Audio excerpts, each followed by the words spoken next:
கல்லு மேல பொடிய போட்டாலும்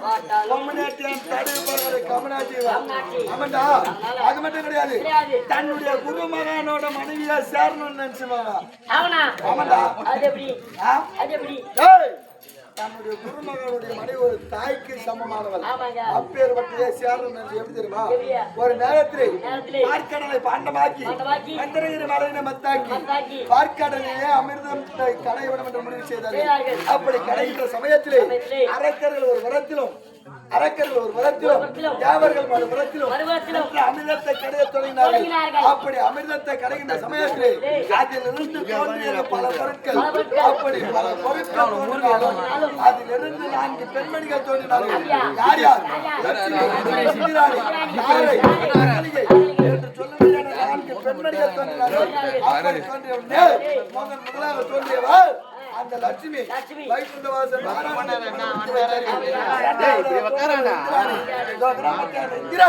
இந்திரனுடைய தலைமையிலே அமிர்தத்தை கலந்தபடியால் இந்த இந்திரனுக்கு மனமுடித்து வைத்தார்கள் மூன்றாவதாக தோன்றியவன் தாரை அவளை யாருக்கு மனமுடித்து வைத்தார்கள் அது இருக்கின்றது 72 வல்ல சேனாசேனைகளுக்கும் தலைவனாக விளங்கும்படியான கிஷ்கிந்தையின் அரசன் குரங்கினத்தின் தலைவர் அந்த வாலிக்கு மனமுடித்து வைத்தார்கள் நான்காவதாக தோன்றியவர் அகலிகை என்று சொல்லக்கூடிய ஒரு பெண் அந்த பெண்ணை யாருக்கு மனமுடிக்கலாம் என்று பார்க்கின்ற சமயத்தில் வரம்பார் தேவேந்திரா ஓடி வந்து என்ன உரைத்தார் அந்த பொண்ணை நானே கட்டுகிறேன் பார்த்தார்கள் தேவர்கள் அதே இந்திரா ஒருவனுக்கு ஒருத்தி என்பதே நீதி நேர்மை தேவர்க்கெல்லாம் தலைவர் நீ இப்பேற்பட்ட தவறை செய்யக்கூடாது என்ற காரணத்தால் அதற்கு ஒரு நிபந்தனை வைத்தார்கள் இருந்தலை பசுக்களை எவர் ஒருவர் கண்டுபிடிக்கின்றாரோ அவருக்கு அகலிகை என்று முடிவு செய்தார் அப்படி முடிவு செய்த வரையிலே கௌதம ரிஷி தேவர்களுக்கெல்லாம் குருவானவர் அந்த குருவாகப்பட்டவர் ஓடி வந்தார் தேவலோகத்தில் வருகின்ற வழியிலே ஒரு பசுவாகப்பட்டது கன்றினை ஈன்று கொண்டிருந்தது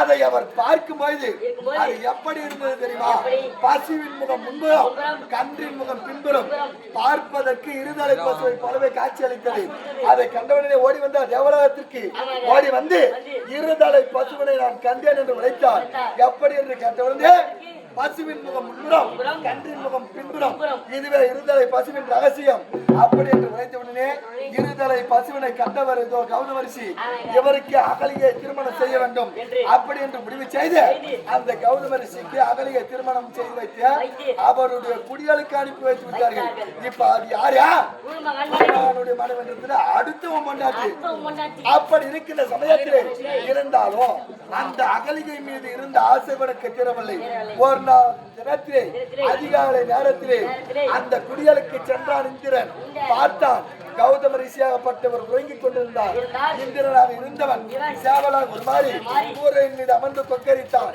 அதை கேட்ட கௌதம ரிஷியாகப்பட்டவர் பொழுது விடிந்து விட்டது அப்படி என்று நினைத்து ஆற்றங்கரைக்கு சென்று ஜபாஜம ராமரிஷிகளை முடித்து வரும் என்று சென்றார் அது சமயத்திலே இவன் என்ன செய்தார் சேவலாக இருந்தவன் கௌதம ரிஷியை போலவே இவன் உருவெடுத்தார் அப்படி உருவெடுத்து ஓடி சென்று அந்த குடிகளுக்கு சென்று அந்த கௌதம ரிஷியின் மனைவி அகலிகையை புணர்ச்சி செய்ய வேண்டும் என்று நெருங்கினார் அப்போது சென்றார் அல்லவா கௌதம ரிஷி சென்று ஆற்றினை தொட்டு பார்த்தால் கங்கையானவள் உறங்கிக் கொண்டிருக்கின்றாள் பார்த்தார் கௌதம ரிஷி கங்கையானவள் உறங்கிக் கொண்டிருக்கின்றாள் என்றால் இதுவோ நடுநிசி நேரம் இது ஏதோ மாயை நிறைந்திருக்கின்றது ஒன்றுமே புரியவில்லை என்று ஏதோ தவறாக தெரிகின்றது என்று ஓடி வந்தார் மறுபடியும் குடிகளுக்கு அப்படி வருகின்ற சமயத்தில் கௌதம ரிஷி வருவதை கண்டான் இந்த இந்திரன் அவர் வருவதை கண்ட இவன் இப்ப எப்படிங்கிறாவா வர கௌதம ரிஷி உருவத்துல இவன் அவர் வருவதை கண்ட இவன் பூனையாக உருமாறி புழக்கடை வழியாக எதிர்வித்தான் பார்த்தார் கௌதம ரிஷி அடே இந்திரா எப்போ இது ஓடி வந்து குருமகன் மனைவி என்று பாராமல் ஒரு யோனிக்காக ஆசைப்பட்டு இப்பேற்பட்ட பாதமான காரியத்தை செய்தாயோ ஒரு யோனிக்காக ஆசைப்பட்டதால் உன்னுடைய உடலெல்லாம் யோனியாக போக வேண்டும் அப்படி என்ற சாபத்தை கொடுத்தார் யோனினால் பெண்ணின் உறுப்பு, ஆணினா ஆணின் உறுப்பு. அப்படி ஒரு பெண்ணின் உறுப்புக்கு ஆசைப்பட்டதால் உன்னுடைய உடல் எல்லாம் பெண் உறுப்பை போலவே ஆக வேண்டும் அப்படி என்ற சாபத்தை கொடுத்தார் கௌதமரிஷி. பார்த்தார் மனைவியை, அடி பாவி, கண்டவனுக்கும் வித்தியாசம் தெரியாமல் எப்போது நீ கல்கோல் கிடைத்தாயோ நீ கல்லாக போக வேண்டும் அப்படி என்ற சாபத்தை கொடுத்தார் அந்த பெண்ணிற்கு. பார்த்தான் இந்திரன் கௌதமரிஷியின் பாதத்தை பணிந்தார். சுவாமிகளை மன்னித்தருள வேண்டும் என்று நினைத்தார். அடே இந்திரா, உனக்காக இல்லாவிட்டாலும் தேவர்களுக்காக உன்னை மன்னிக்கின்றேன். அதற்கான மாற்றம் எப்படி என்றால் உன்னுடைய மனைவியை மறந்து மாற்றானுடைய மனைவியை நீ மனதால் நினைத்தால் அப்போது இந்த யோனிகள் அனைத்துமே உன்னுடைய கண்களுக்கு யோனியாகவும் மற்றவருடைய கண்களுக்கு அது கண்களாகவே தெரிய வேண்டும். அதனால்தான் அவருக்கு பட்ட பாருங்க, 1000 கண்ணை உடையோ 1000 வளத்தை பிடித்தோ 1000 கண்ணாது அத்தனையோ யோனி. அப்படி பார்க்கிற சமயத்தை பார்த்தால் அகலிகை, அடியே எப்போது இப்பேற்பட்ட சாபத்தை நீ பெற்றாயோ எப்போது புண்ணியமான ஒருவருடைய பாதம் உன் மீது படுகின்றதோ அப்போது உன்னுடைய சூழ்நிலை அடைவாய். அப்படி என்ற சாப விமர்சனத்தை இருவருக்குமே கொடுத்து இருவரையுமே விடுத்து சன்னியாசம் சென்றார். அப்படி குருமகானுடைய மனைவியை சேர்ந்த ஆசைப்பட்டவன் பட்டத்துக்கே தகுதியற்றவன். யாரவா ஒரு கைது வழங்க. எவனாவது பரவாயில்ல, ஆனா மடி மேல உட்காந்து வரவங்க போறவங்க யாரும் கூட தெரியாம பொய்யாரமா ஆட்டாடி இருந்தாரு. அவ யாரும்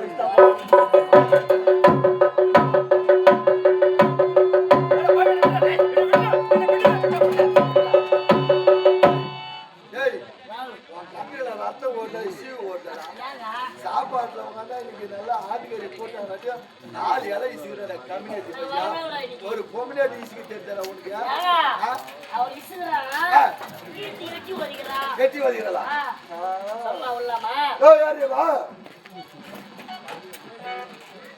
ஐயா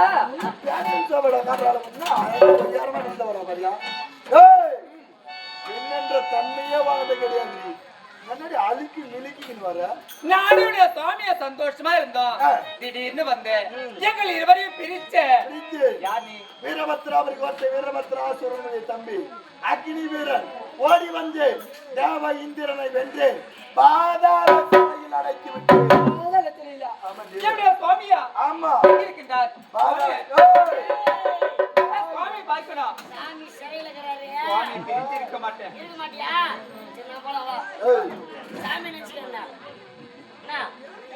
யார பாக்குறியா போக வேண்டியதா சாமி என்னோட 6 அடி அதிகமாகிறாரு, 6 அடி கம்மியாகிறா. அதுக்கு கொஸ்டின் மீதி வேலை பார்க்கலாம். கணவனை பாதாள சிறையில் அடைத்தேன் அப்படின்னு சொன்னதும் எங்க என் வீட்டுக்காரன் ஓடுறாரு. இவன் ஆம்பியா மேல அவ்வளவு பாசம் நினைக்கிறியா? கேட்டாரு, ஆம்பியா மேல பண்பு பாசம் நினைக்கிறியா? ஒண்ணுமே கிடையாது. இவ இந்திராணி கிடையாது, இவ பச்சை தேவடியாவ. ஆமாண்டா, இந்திராணி தான், ஆனா தேவடியாவ. ஆமாண்டா, ஆமா. ஒரு பொம்பளையாட்டி ஒருத்தனோட குடம் பண்ணா பத்தினி, ஒருவனை தவிர மற்றொருவனை மனதால் நினைத்தால் கூட அவள் மனத்தால் சோரமடைந்தவள். ஆமா, அப்ப அவ்வளவு ஒரு தேவடியாவை சம்பந்தம். ஆனால் இவன் ஒருத்தன் விட்டு இன்னொரு மாறி மாறி தெரியுமா? இதோ இந்திர பட்டம் இருக்கிறது. எவன் ஒருவன் 100 அஸ்வமேத யாகத்தை செய்கின்றானோ அவனே தேவருக்கெல்லாம் தலைவன், தேவ இந்திரன். அப்படி பார்க்க போனால் இப்ப இந்த தேவேந்திரன் பத்தியா, இதற்கு முன்னாடி எவனோ ஒரு இந்திரன். இப்ப இவர் 100 அஸ்வமேத யாகத்தை செய்து இவர் இந்திர பட்டத்தை பெற்றாரு. நாளைக்கு நான் செய்தாலும் அந்த இந்திர பட்டம் எனக்கு வரும், அதுக்கப்புறம் நீ செய்தாலும் தேவ இந்திர பட்டம் உனக்கு வரும். இப்படி எத்தனை இந்திரர்கள் மாறி மாறி சென்றாலும் மாறாமல் நிலையாக இருப்பது யாருன்னா இந்த இந்திராணி மட்டும் அனைவருக்குமே நிலையாக நின்று குடும்பம் பண்றவர். இப்ப சொல்லி இவன் பத்தினியா? எப்போது இந்திரன் நம்மிடத்தில் தோற்று விட்டானோ இனிமேல் இந்த பதவி யாருங்க நமக்கு. அப்ப இவ யாருங்க? கூட்டு போயிரு வைக்க வரலாமா?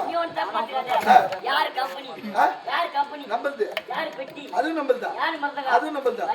நம்ம வண்டி, நம்ம அம்மா, நம்ம அப்பா, நம்ம பாப்பா, நம்ம பாட்டேன் பொண்டாட்டி நம்புதுடா.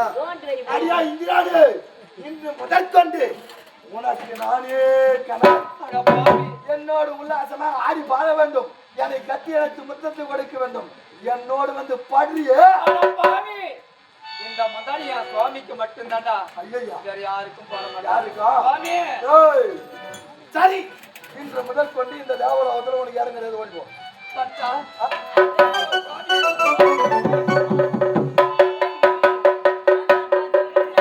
ஏய், சரி சரி ஓடி வந்தோம். அதான். தேவலோகத்தில் இருக்கபடியான தேவ இந்திரன் ஆமாங்க. அடித்து விரட்டி விட்டோம் அல்லவா? இந்த தேவலோகம் இனி முதல் கொண்டு நமக்கே சொந்தம். இருந்தாலும் வரம் பெற்ற வல்லமையால் அனைத்து லோகத்தையும் கைப்பற்ற வேண்டும். ஆமாங்க. அதனால் தற்போது எங்கே செல்ல வேண்டும்? எங்கே? மும்மூர்த்திக்கு முதல் மூர்த்தி, முதல் மூர்த்தி. முத்தொழிலுக்கும் அதிபதி, இந்த உலகத்தில் உள்ள ஜீவ பேதங்களுக்கும் படியளக்க பரம்பொருள் ஈசனை நாடி செல்ல வேண்டும்.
ஈசன் ஜெகதீசன் இருக்கின்றது கைலாயம். கைலாயத்தை சீரும் சிறப்போடு வந்து இருக்கிறது. அப்படி இருந்தாலும் இந்த இதயத்தில் யார் வருகிறார் என்று பார்ப்போம்.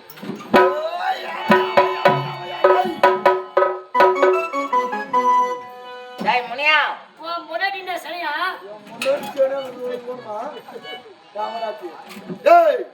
வந்து விட்டோம் கைலாயம். ஆமாங்க. பனி சூழ்ந்த மலை. தான் சூப்பரா இருக்கும். குடியார பத்தி ஒண்ணு விட்டு போவாத தெரியாம தாங்க. நாங்க தான் குடிக்கிறோம்.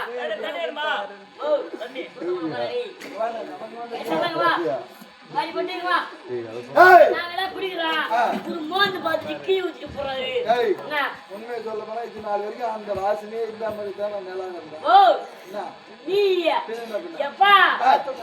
ஒரு 3 நாளைக்கு முன்னாடி குச்சி குட்டி செஞ்சு பஸ் பாத்ரூம் பக்கத்துல காவல 4 கால பஸ்ல கிளம்பி வந்தது எங்களுக்கு தெரியாதா? என்ன பார்த்தா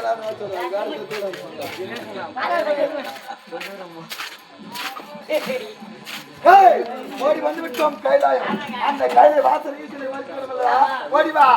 அதே ஈசோ முக்கண்டாளியே பரம கடவுளே. அதே மடியா வீரபத்ராபுரி கோட்டை வீரபத்ராசுரனுக்கு தம்பி அக்கினி வீரன். இங்க வந்த காரணம் உன்னை சிறைபிடிக்க வேண்டும். இந்த கைலாயத்தை கைப்பற்ற வேண்டும். நீ எத்தனை முறை கேட்டாலும் இந்த கைலாயம் முன்னிடத்தில் தர முடியாதடா. சத்தியமாக சத்தியமாக நிச்சயமாக நிச்சயமாக கைலாயம் வாசனை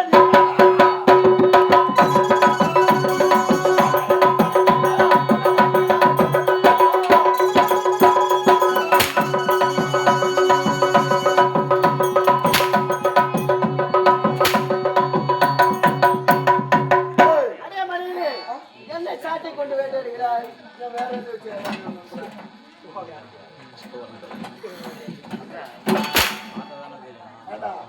வந்த உடனே நான் கேட்டேன்னா இல்லையா பணிவா? ஆமா. ஒரு அரக்கு என்னடா ஒரு அரக்கன் எப்பொழுது தேவர்களை நாடி ஓடி வந்து கேட்கின்றானோ அப்பொழுதே அவர்கள் வல்லமையோடு வருகின்றார்கள்.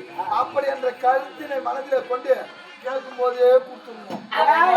கேட்கும்போது அரக்கர்கள் தேவர்களிடம் நாங்கள் அழைக்க வேண்டுமா? ஒரு பொழுது முடியாதடா. முடியாதடா. முடியாதா? முடியாதடா. முடியாதா? முடியாதடா. முடியாது என்ன? முடியாதடா.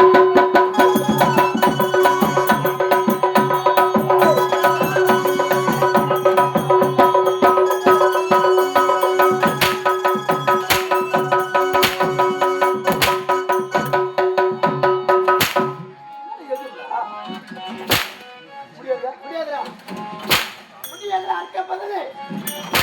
முடியாதடா. டேய்.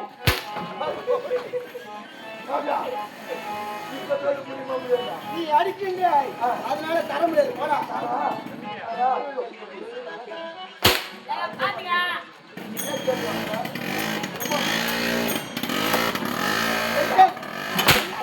குடிக்க சொன்ன பாப்பா நான் செஞ்சு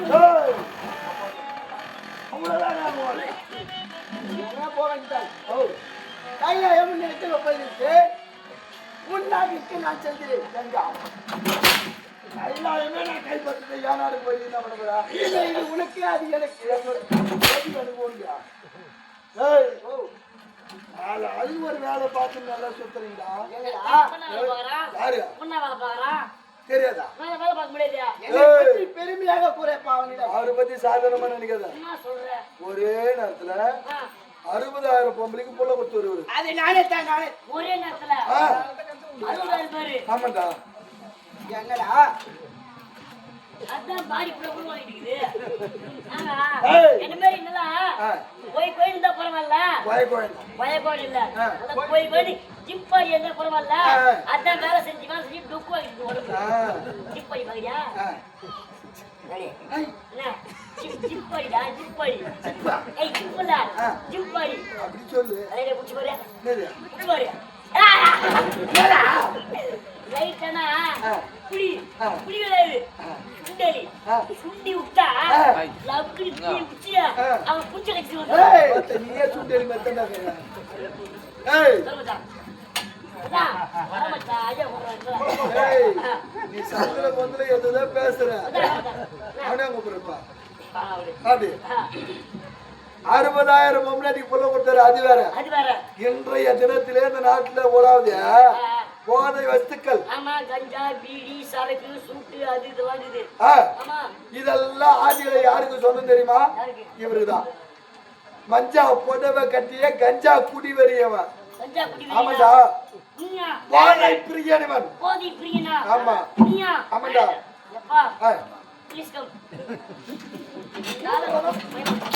போ பாத்துங்க. ஏய் வாடா. நீ வாடா கிட்ட வாடா. உன்னால நீ பெரிய காரியம் வேண்டிங்க பா. என்னதுடா? 8 ரூபா சுத்துனே. கடைக்கடியா போனேன். அப்படியே. எவன் வழியா கையில கால ஊத்தி காட்டேன். ஏய் எவனுமே இல்லட்டான். இல்லையா? என் ஐயா கிட்ட கூட கேட்டேன். எவனுமே இல்லட்டான். உன்னதான் மலை மேரி நம்ப வந்துக்கிறேன். ஏய் என்னடா இல்ல? நான் உனக்கு உன்கிட்ட இல்ல. உன்கிட்ட இருக்காது. சரிடா. உன்கிட்ட மட்டும் தான் இருக்குடா. அதனால மலை மேரி நம்பி வந்துக்கிறேன். என்னடா? எப்படி ஆச்சு? ஒரு வாய் ஆன்ஸ் மட்டும் ஏய் நான் உள்ள பேக்ல வச்சிருக்கேன். நான் வாங்கிக்கிறேன். அத கேட்கறது ஒரு ஈஸ் ஒண்ணு குடிக்கானது. என்ன? போதை பொருள்லாம் பக்கம் தானே அது ஒண்ணு உண்மைதான். இந்த ஆய் வருது. அது போட்டதான் ஆய் வருது. என்ன அதுனா டோக்கன் ஆடாதீங்க. இப்பலாம் போட முன்னு மாதிரி கிடையாது. மொத்தமொத்தம் காலையில பேப்பர் குடிச்சா வரும். டீ குடிச்சா வரும். தூங்கியாச்சு பல்லு வரலாம் வரும். எனக்கு இதெல்லாம் கிடையாது. ஒரு வாய் ஸ்டோக் உள்ள வச்சானா லப்புன்னு வருது. புரியா? முக்காவாசி பேர் பாவம் அதே நிலைமை நான் தான். உனக்கு அனுபவம் பேசுறேன். டேய் என்ன போயியா? நீ எனக்கு ஒண்ணு நான் கேட்கலாம். ஐயா ஏய். அப்படி கூப்பிடலாம். தாரிகாவனம் என்று சொல்லக்கூடிய ஒரு வனம். ஒரு வனம். அந்த தாரிகாவனத்திலே வசிக்கக்கூடிய ரிஷிகள் தாரிகாவன ரிஷிகள் 60,000 பேரு. அந்த 60,000 பேருக்கும் 60,000 பத்தினிமார்கள். அனைவருமே மழை செல்வம் இல்லாதவர்கள். ஈசனை கொரியான தினமும் கடும் தவத்தினை செய்யக்கூடியவர்கள். தமக்கு குழந்தை வர வேண்டுமா துதிப்பவர்கள். அப்படி இருக்கின்ற சமயத்திலே ஒரு நாள் தினத்திலே அந்த ரிஷிகள் இல்லாத சமயமாக இவன் என்ன செய்தான்? இவன் அந்த ரிஷிகளை போலவே உருவெடுத்தான். அவர்களுடைய குடிகளுக்கு சென்றான். அந்த பெண்களோடு அவன் புணர்ச்சி செய்தான். அப்படி செய்கின்ற சமயத்தில் ரிஷி மண்டம் இரவு தங்காது 3.25 நாயகிக்குள் ஆளுக்கு ஒரு குழந்தை கொடுத்து விட்டு அந்த இடத்தை விட்டு இவன் மறைந்து விட்டான். ஆற்றங்கரைக்கு சென்ற முனிவர்கள் ஓடி வந்தார்கள். ஓடி வந்து தாரிகா வனத்தில் பார்க்கின்ற சமயத்தில் அனைத்து பெண்களுமே கரத்திலே ஆளுக்கு ஒரு குழந்தை வைத்து தாளாட்டி கொண்டிருக்கிறார்கள். பார்த்தார்கள் ரிஷிகள். அப்போது சென்ற நாம் இப்பொழுது நாம் வருகின்றோமே, இந்த குழந்தை எப்படி வந்தது என்று நினைக்கிற சமயத்திலே சென்று அந்த பெண்களிடத்திலே கேட்டார்கள். பெண்களே, இந்த குழந்தை உங்களுக்கு எப்படி வந்தது அப்படி என்று கேட்ட சமயத்திலே அந்த பெண்கள் என்ன உரைத்தார்கள்? சுவாமியே, இப்போதுதானே நீங்கள் வந்தீர்கள், நீங்களும் நானும் சேர்ந்து பிறந்ததுதான் இந்த குழந்தை அப்படி என்று உரைத்த உடனே வந்தவன் யார் என்று தெரியாமல் முனிவர்கள் ஞானத்தால் பார்த்தார்கள். தவறிசிகள் அல்லவா, வந்தவன் ஈசன் என்று தெரிந்தது. அப்படி தெரிந்த உடனே சாபத்தை கொடுத்தார்கள். எப்படிப்பட்ட சாபம்? எவன் ஒருவன் எங்களுடைய மனைவிமார்களை மானபகம் செய்தானோ அவனுடைய ஆணின் சிஷ்டமாகப்பட்ட மானியாகப்பட்டது அருந்து விட கடவுது அப்படி என்ற சாபத்தை கொடுத்தார்கள். முனிவர்கள் சாபத்தை கொடுத்த உடனே ஐயா சாமா அந்து போச்சு. இவனுடைய மானி அருந்து இந்த பூமியை நோக்கி வருகின்றது.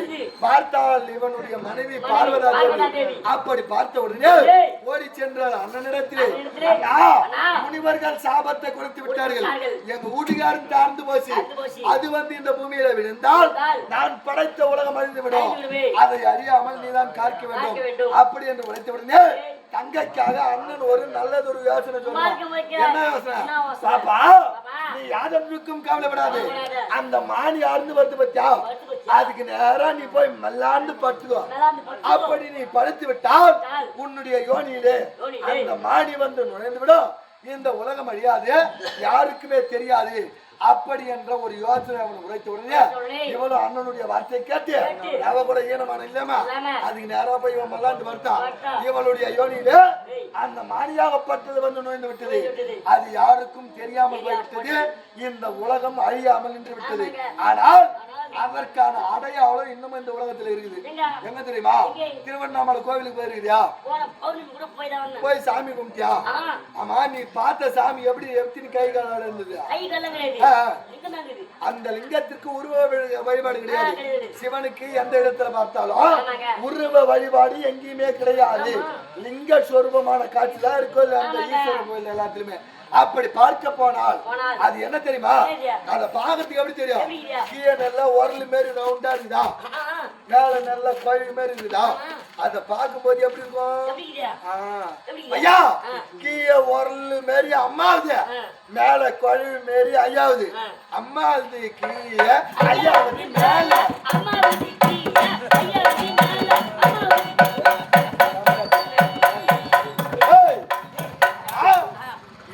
சாமான போய் நம்ம சொல்லிட்டு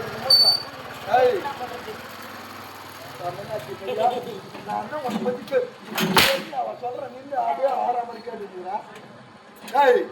இப்பேற்பட்ட இவன் விடலாமா? உலகத்திலே ஒரு கேவலமான செயலை கொண்டு செஞ்சு கடவுளா நின்னுங்கிறான். இவன் சாமான நம்ம தொட்டுக்க பண்ணுமா? முதல் மூர்த்தி எந்த மூர்த்தியா? தள்ளி 3 மாசத்துல சாமான அறக்க போற முதல் மூர்த்தியா? ஓடி வந்தோம். அனைத்து தேவர்கள் சிறைபிடித்தோம் அல்லவா? ஐயா, மற்றவர் யாரை சிறைபிடிக்கின்றோமோ இல்லையோ, தேவர்களிலே ஒருவனை சிறைபிடித்து விட்டால் மற்ற அனைவருமே பாம்பு பல்லு புடுங்கின பாம்பு மாரிதான். ஆமாண்டா, இவனுக்கெல்லாம் ஒருத்தர் மேலான வருகிறான். யார் தெரியுமா? அதோ பார்த்தா ஐயா, என்ன தெரியுது மேல? மஞ்சள் பச்சை